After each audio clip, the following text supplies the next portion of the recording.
നടി ഹണിറോസിന്റെ ലൈംഗികാധിക്ഷേപ പരാതിയെ തുടർന്ന് അറസ്റ്റിലായ വ്യവസായി ബോബി ചെമ്മണ്ണൂരിന്റെ ജാമ്യാപേക്ഷ കോടതി തള്ളി. 14 ദിവസത്തേക്ക് ബോബി ചെമ്മണ്ണൂരിനെ റിമാൻഡ് ചെയ്യാനാണ് കോടതി ഉത്തരവ്.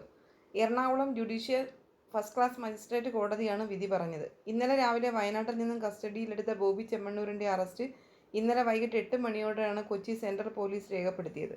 വയനാട്ടിലെ റിസോർട്ടിൽ നിന്നാണ് ബോബിയെ കൊച്ചി പോലീസ് കസ്റ്റഡിയിലെടുക്കുന്നത്.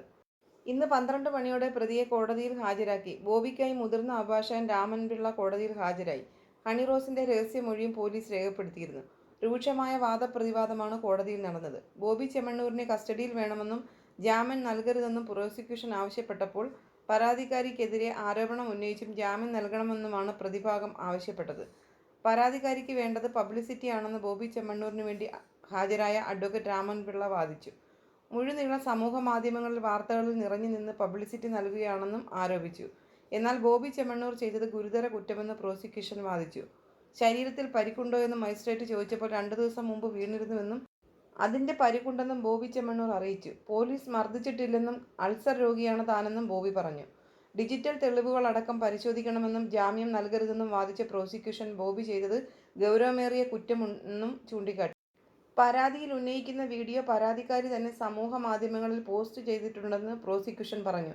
എന്നാൽ ഈ ഘട്ടത്തിൽ വീഡിയോ കാണേണ്ട ആവശ്യമില്ലെന്ന് മജിസ്ട്രേറ്റ് പറഞ്ഞു. പ്രതിഭാഗത്തോട് വാദം തുടരാനും ആവശ്യപ്പെട്ടു. വ്യാജ ആരോപണമാണെന്നും ജാമ്യം ലഭിക്കാവുന്ന കുറ്റമാണെന്നുമായിരുന്നു അഡ്വക്കേറ്റ് രാമൻപിള്ളയുടെ വാദം.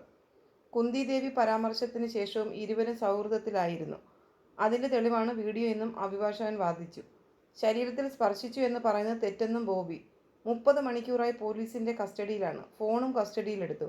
ഫോണുകൾ പരിശോധനയ്ക്ക് അയച്ചിട്ടുണ്ട്. അതിന്റെ ഫലം വരുന്നതിന് മുമ്പ് ജാമ്യം നൽകിയാൽ എങ്ങനെ കേസിനെ ബാധിക്കുമെന്നാണ് പ്രോസിക്യൂഷൻ പറയുന്നത്. റിമാൻഡ് ഈ ഘട്ടത്തിൽ ആവശ്യമാണോ എന്നാണ് പരിശോധിക്കുന്നതെന്ന് മജിസ്ട്രേറ്റ് മറുപടി നൽകി. കേസിന്റെ മെറിറ്റിലേക്ക് കടക്കുന്നില്ലെന്നും കോടതി പറഞ്ഞു. ഡിജിറ്റൽ തെളിവുകൾ മേൽ കോടതികൾ അടക്കം പരിശോധിക്കാറുണ്ടെന്നും പ്രതിഭാഗം പറഞ്ഞു. റിമാൻഡ് ചെയ്യേണ്ടതില്ലെന്നും ഫോൺ കസ്റ്റഡിയിലുണ്ടെന്നും എന്തെങ്കിലും വിവരം വേണമെങ്കിൽ വിളിപ്പിച്ചാൽ മതിയെന്നും ബോബി ചെമ്മണ്ണൂർ ആവശ്യപ്പെട്ടു. പരാതിക്കാരുടെ പരാതി കോടതിയിൽ പ്രോസിക്യൂഷൻ വായിച്ചു കേൾപ്പിച്ചു. പ്രതി മനഃപൂർവ്വം നടത്തിയ കുറ്റമാണിത്. ക്ഷണിതാവായതുകൊണ്ടാണ് അന്ന് പരാതിക്കാരി പ്രതികരിക്കാതിരുന്നത്. എന്നാൽ നടീനടന്മാരുടെ സംഘടനയായ അമ്മ ബോബിയോട് മാനേജറോട് പ്രതിഷേധം അറിയിച്ചു. മറ്റു പരിപാടികൾക്ക് ക്ഷണം ലഭിച്ചപ്പോൾ നിരസിച്ചു. എന്നാൽ അഭിമുഖങ്ങൾ വഴി ബോബി ചെമ്മണ്ണൂർ അധിക്ഷേപം തുടർന്നു. സമൂഹത്തിലെ ഉന്നത സ്ഥാനത്തുള്ള വ്യക്തിക്ക് ജാമ്യം നൽകിയാൽ തെളിവ് നശിപ്പിക്കും. ജാമ്യം അനുവദിച്ചാൽ സമൂഹ മാധ്യമങ്ങൾ വഴി മോശം പരാമർശം നടത്തുന്നവർക്ക് പ്രോത്സാഹനമാകും. സാക്ഷികളെ സ്വാധീനിക്കും. പരാതിയിൽ പറയുന്ന ദിവസം തന്നെ മാധ്യമങ്ങളെ കണ്ടിരുന്നുവെന്നും പ്രതിക്ക് ജാമ്യം നൽകരുതെന്നും പ്രോസിക്യൂഷൻ വാദിച്ചു. കോടതി 14 ദിവസത്തേക്ക് റിമാൻഡ് ചെയ്തതിന് പിന്നാലെയാണ് രക്തസമ്മർദ്ദം ഉയർന്ന് ദേഹാസ്വാസ്ഥ്യമുണ്ടായത്. ഉത്തരവ് കേട്ട ഉടനെ ബോബി ചെമ്മണ്ണൂർ പ്രതിക്കൂട്ടിൽ തളർന്നിരുന്നു. തുടർന്ന് ബോബിയെ കോടതി മുറിയിൽ വിശ്രമിക്കാൻ അനുവദിച്ചു. ദേഹാസ്വാസ്ഥ്യം അനുഭവപ്പെട്ടതിനാൽ ബോബി ചെമ്മണ്ണൂരിനെ ആശുപത്രിയിലേക്ക് കൊണ്ടുപോകും.